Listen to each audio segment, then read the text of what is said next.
Hey everyone, Tech Rally here, and today I want to talk about why some people succeed but most fail. I saw this clip from a Bill Gates interview, and hopefully you know who he is, but if you don't, he's the creator of this pretty big company called Microsoft. Let's go straight to the clip and I'll dissect it in a bit. If somebody reads the book to say that if you spend 10,000 hours doing something, you'll be super good at it, I don't think that's quite as simple as that.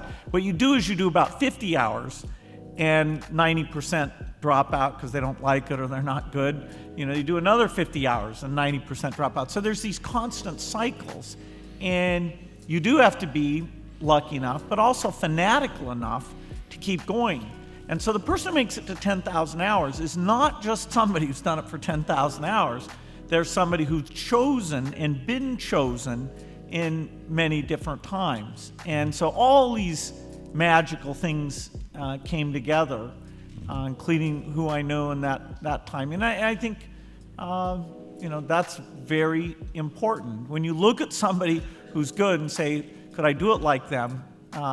They've gone through so many cycles that it may fool you that, yes, you could with the right luck, imagination, and some talent. This segment really resonates with me and how I measure my successes and failures. To truly make a dent or accomplish your goal, you need to be so fanatical about it and you can't think about anything else. I talk about this in a lot of my videos about being patient and making sure you understand your North Star when choosing software development. The reason of knowing your why is important because when times are tough or when you lose motivation, this purpose and drive of why you're doing what you're doing is going to keep you on the right path. Bill Gates provides the example of 10,000 hours. It's not about achieving 10,000 hours once and succeeding. It's about beating out the others that give up along the way while you stay consistent. 50 hours in, 90% give up. 50 hours in, 90% give up.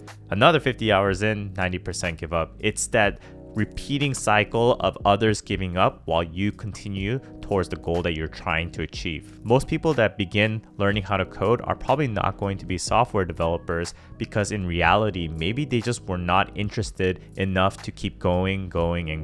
Everyone has different reasons in why they want to break into tech, especially software development, but if that reason isn't strong enough and it isn't worth something to be so obsessed about, it may be inevitable that you might not be one. In my videos, I talk about putting in the work and not giving up, but I really love the way Bill Gates relays the same message, more or less.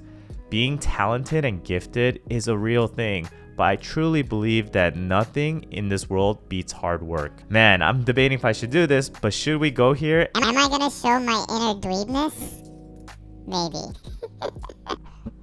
I don't know if you're into anime, but if you all know Rock Lee from Naruto, you know his background story. But if you don't, he was a ninja that was far from being a genius. He had no ninjutsu or genjutsu skills, but he had grit and determination.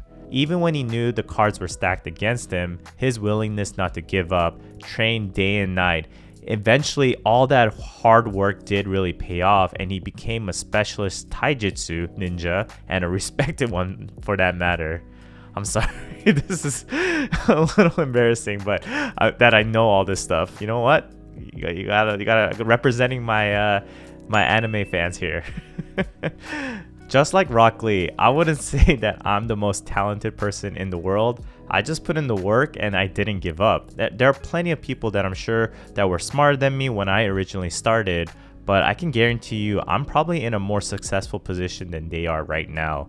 This is not me bragging, but more of a motivation for anyone watching. If coding and becoming a software engineer is important to you, then you need to put in the coding reps when others are resting, hanging out with friends, or even sleeping. I would argue that your first 2 years, especially if you're self-taught or a coding bootcamp graduate, that you're going to have to work with a little bit of a chip on your shoulder because you're going to need to prove to others that you deserve this job or you deserve the spot that you're in. I'm sure for those of you that landed that first job as a software developer, it wasn't easy. It wasn't for me at least. What do you think got you there, right? It's because you made those sacrifices, put in those 50 hours and didn't give up. You stayed consistent that you eventually found that job. But those 50 hours should not end after you get your first job. This is just the beginning of your journey. Don't you want to become that senior developer that makes the six-figure salary, or maybe even the 120s, the 130s, or the 150Ks a year? Take those extra Udemy classes, front-end masters, whatever you need to do to up your skills so you can prove that you're a valuable asset to your company. And even if your company doesn't recognize those new skills that you obtain, you could at least move to a different one and show your new employer what you're capable of doing. Balance is really important in life, and I'm not saying this idea of 50-hour plus every week nonstop is going to be forever. If anything, it's just not sustainable long term. But when you're making a career switch into software development, it kind of has to be that level of obsession. When you put hours and hours into something, not just software development, great things will come out of it. It's just natural. These days, the mindset of being fanatical and not giving up is so applicable to me and my YouTube channel. I put myself to a standard of 2 videos per week, no matter what. Content creation is so hard, but I do it because I am fanatical and obsessed about it. I'm the guy that puts in the 50 hours, 90% give up. 50 hours, 90% give up. I just tell myself I can't give up. And honestly, I'm so happy that I didn't. Anyone that says YouTube is easy is a complete liar. I'm sure so many people in our lives or friends have started a YouTube channel and quit after maybe a few weeks, a few months. And how many videos did they make? Maybe like 5 at most. There are so many reasons to quit. Not getting enough subscribers, not getting enough views, not being monetized. Do all of these reasons kind of sound similar to your coding journey? I see so many parallels in my life between coding and YouTube, especially in these two categories, that nothing is spoon-fed and nothing is instant. You have to be obsessed about this for at least a few years before you can really enjoy the fruits of your labor. I haven't really felt it yet with YouTube, but with coding, I had this period of a few years where I got to eventually just enjoy the life that coding had brought me, both financially and mentally. Literally, I just felt like I was drowning for a few years of just really learning my skills, honing my craft. But when I got to that inflection point of, hey, I'm actually a pretty good software developer, that's when it felt like I could just come out of the deep end, breathe a little bit, and relax. It was a really nice feeling, and I really felt like I hit a really good spot in my career.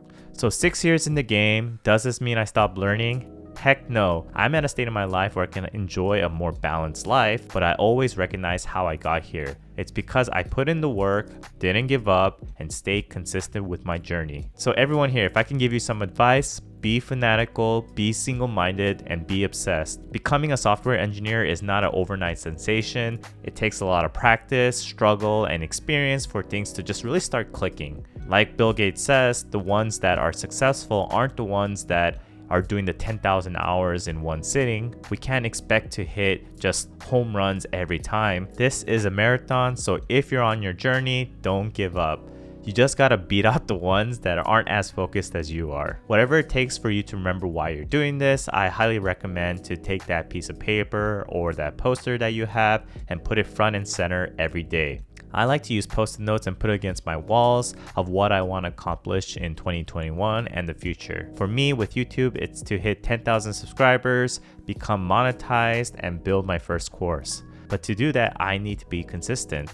As shown in me doing 2 videos per week, I can't just magically hit 10,000 subscribers without making any content. And likewise for you, if you want to become a software engineer, you have to be coding, build project, network with others, all that good stuff that I always tell you to do, you have to do it. I know my goals are ambitious and time is flying by. It's already halfway through the year, but I hope that you see me working on something that's important to me, although a bit different from you, can be used as motivation for your goals to stay consistent. I hope that this advice was helpful and a gut check or reality check of what you need to do to really get to that next level of working professionally as a software engineer. I'm not a motivational speaker. This is not a motivational speech. It's just straight facts of what I did and what I'm doing right now to accomplish my goals.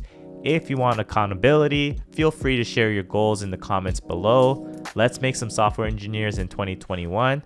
This is Tech Rally, and I'll see you in the next video. Bye.